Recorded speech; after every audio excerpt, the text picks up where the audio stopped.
It's Laura Eubanks of Design for Serenity with your succulent tip of the day and the grand reveal in Granite Hills on the cliff face.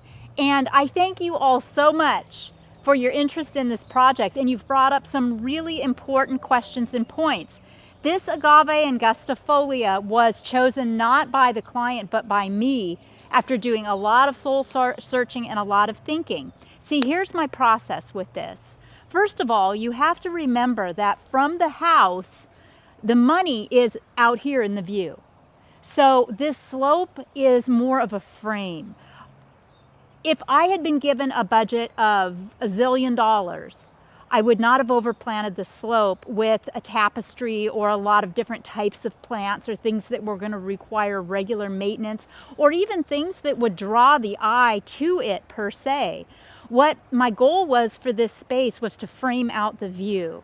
We have a very, very challenging amount of landscape. To terrace, some of you suggested, well, maybe the slope should have been terraced. Sure, but then we're getting into six figures.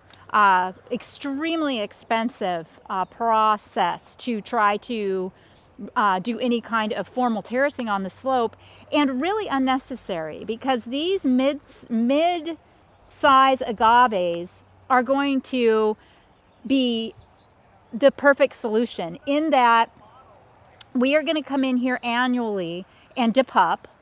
The mothers will get to be about 4 feet around by about as tall. We're going to keep it neat and keep it clean and tidy.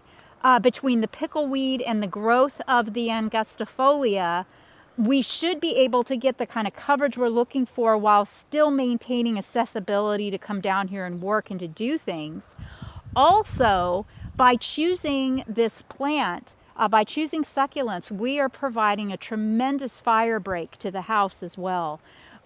Fire can travel up to 200 miles an hour uphill.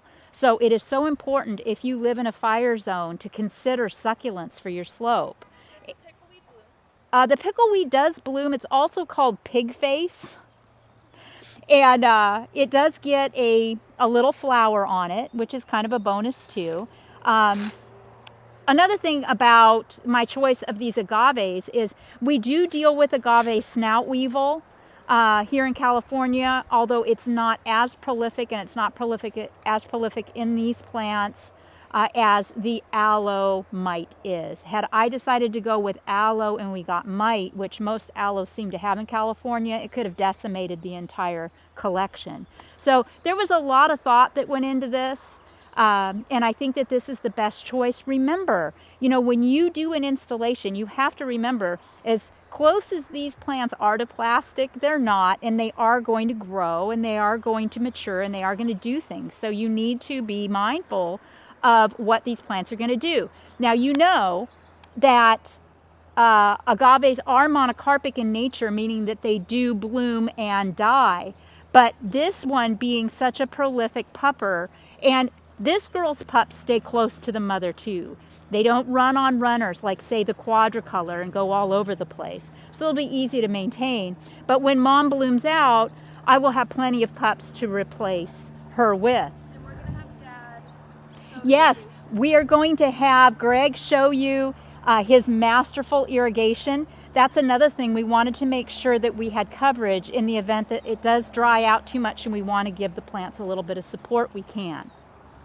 And who knows, as we go year after year after year, we may want to make some changes. But I really am thrilled with how this turned out, how much ground we were able to cover, and moving forward, what a beautiful solution this is going to be.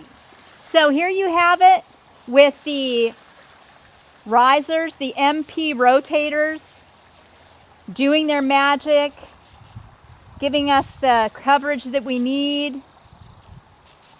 The weeds aren't too bad here on this sandy slope, so that shouldn't be that difficult to maintain either.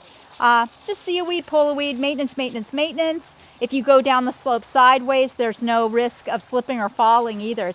It's really not that dramatic.